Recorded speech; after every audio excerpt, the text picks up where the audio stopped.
I hope you're having a great time enjoying these great rock songs that we are bringing to you this Sunday evening on the Maximum Rock. I am Fatboy, your host for the evening, and what a crazy week it has been. And the debate still rages on social media. Everyone's still arguing over Palestine and Israel, who is right and who is wrong. And even amongst your friends, I'm sure you've got those who are very staunch supporters of Israel. You know, they're God's chosen people, and Israel is the land of Abraham, bequeathed to the Jews by God himself. And so it is the land to which they are entitled.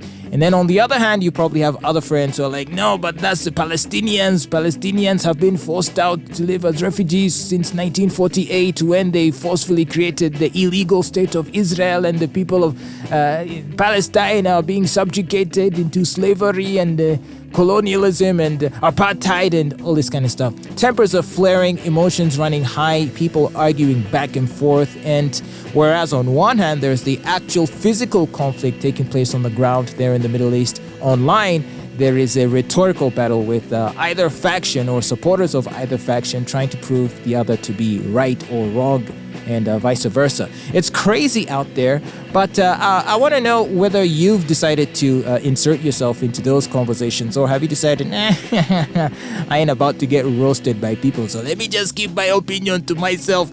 There's a lot of people who've decided to adopt a more neutral stance to the issue because they don't want to get caught in the crossfire, because, people have some very strong feelings about this. It's crazy out there.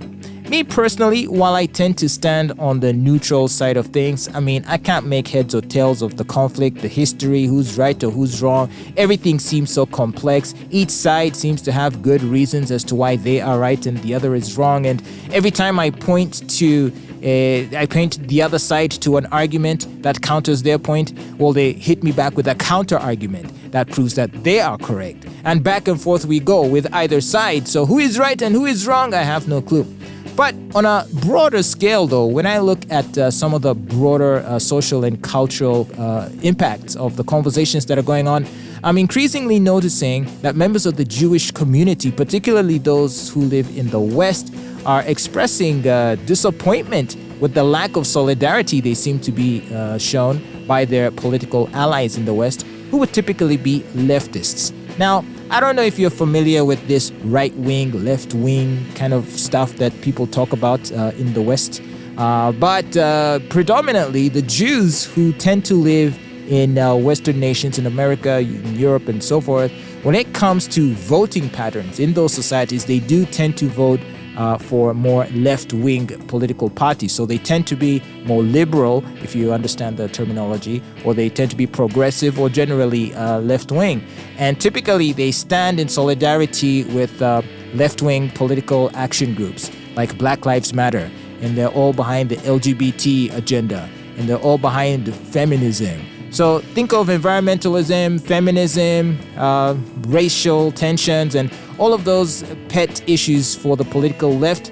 Jews in the West tend to be behind those, which is why a lot of them were expecting that since they are now the targets of, vicious attacks by Hamas in the state of Israel, that these groups that they tend to stand in solidarity with in the West would stand in solidarity with them on the issue of Israel versus Palestine, or Israel versus Hamas. And they're quickly realizing that that's not the case.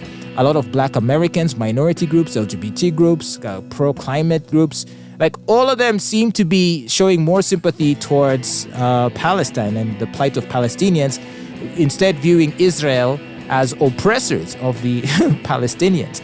And so these Western Jews who are left-wing progressive are appalled at the fact that their allies aren't willing to have a more nuanced look at the complexity surrounding this conflict, so that they might come away with some more sympathy for the Jewish or Israeli side of the argument. Which for me I find very hilarious, because typically the Jewish community, they tend to be very unwilling to have nuanced conversations about their political adversaries in the West. And I'm talking about conservatives and the right wing, who they almost routinely refer to as racists at every opportunity. Racist, bigot, anti-Semite, racist, bigot, anti-Semite, homophobe, transphobe. Like, they jump in with all of these big words. And then you've got organizations like the Anti-Defamation League, or the ADL, that wants to promote heavy censorship online, pressuring advertisers to cease advertising and doing business with the likes of Facebook and Twitter, formerly Twitter, now X, writing to them saying because these companies allow people to express anti-Israeli, anti-Jewish views, that therefore they should not be advertised with. So they are very hostile against anyone that would think they have different views from them, and aren't willing at all really to give the other side the benefit of doubt. Instead, quick to dismiss them as the worst of the worst, racist, bigots, white nationalists, white supremacists. At every turn, they just throw out these buzzwords so casually that it's essentially become part of regular conversation now. And that's why in a lot of the West, the countries seem to be divided. You can't get a word in without someone calling you a bigot. So a lot of people have just decided to refrain from interacting politically with the other side. And so the divide has been broadening. So why is it, do you think, that Western leftists seem to have a bias against Israel? Well, many leftists and progressives claim to prioritize social justice issues. Now, recent events, especially the military operations that have been conducted in densely populated areas in Gaza and the West Bank by Israel, have led to concerns about civilian casualties and the humanitarian crisis in those areas, which tend to resonate with these progressive or left-wing values. Meaning, if you're left-wing or progressive, you're typically likely to jump more on the side of the person you presume to be the oppressed rather than the oppressor. And because this is the framing of the way leftists typically view the world, if the Palestinians are the oppressed, then by default, the Israelis or the Jews are the oppressors. So, unfortunately, I feel like the Jewish community are kind of reaping the fruits of what they have sown. You see, because if they are one of the biggest promulgators of this ideology of intersectionality, where for every issue in the world there is a good guy and a bad guy, and that there tends to be no middle ground or no nuance required, every issue, whether it's man versus woman, blacks versus white, always view it through an oppressor or an oppressed lens.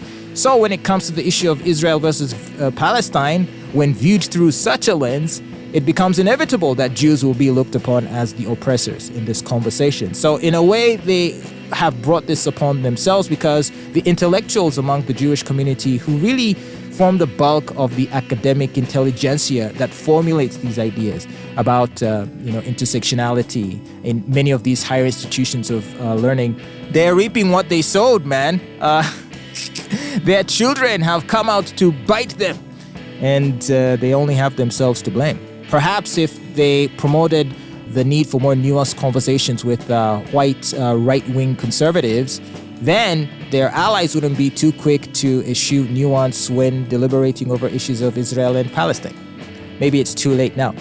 Also, another reason as to why leftists are kind of against Israel in the West is that most leftists and progressives see the Palestinian cause as an issue of colonialism, occupation, and dispossession. They may view Israel's policies such as settlement expansion and the blockade of Gaza as contributing to the suffering of Palestinians, and this perspective leads to criticism of Israel's actions in response to the recent Hamas attacks. So Western liberals and leftists also don't like the political right in any country because, again, they're demonized constantly. Racist, bigot, homophobe, sexist, misogynist, name the buzzword. It's what they will tar their political enemies with. And so in Israel, it so happens that the government in charge, led by Netanyahu, is a staunch right-wing government, a super right-wing government. So when viewed through a left-wing political lens, by default, the Israeli government has to be the bad guys because they're right-wing. And so, at least on the issue of Israel versus Palestine, whereas Jewish people living in the West would typically be left-wing in their political dispensation, when it comes to their home country of Israel, though, they do tend to hold rather right-wing views, ironically. And of course, that will be met with hostility and criticism from their political allies in the West, who have been trained partially by the Jewish community, especially those in academia and the media and elsewhere, into viewing any right-wing political ideology as necessarily evil and thus must be countered. And so this is why many liberals and leftists in the West aren't willing to give the state of Israel and its government the benefit of doubt. Automatically, they're being cast negatively or viewed negatively because they have a right-wing government. So to me, this is a very important lesson that, in a way, whereas they've stoked much ethnic and racial and social division in the States by pitting the different groups against the other and inflating the grievances to the media that they control. For further reference, please speak to Kanye West. Ooh, I'm about to get canceled. And then, of course, they control Hollywood. And then they control the institutions of higher learning. They're the majority of the academics that discuss intersectionality, white privilege, white supremacy. They're the one and they run all of these Marxist, progressive, left-wing political action groups like the ADL and what's the other one? Southern Poverty Law Center, and so many of these, right? And of course, all the LGBT and feminist groups. Essentially, by cultivating a mode of thinking that necessarily views anyone that disagrees in the worst light possible, now that they find themselves in a situation that requires nuance to understand their perspective, they have an audience of allies that absolutely is incapable of having nuanced conversations about anything. It's black and white, it's good or bad, and in this instance of Israel versus Palestine, Israel is the bad guy, because of how they have trained their allies to think about big political and social issues. And isn't that ironic? RX Radio.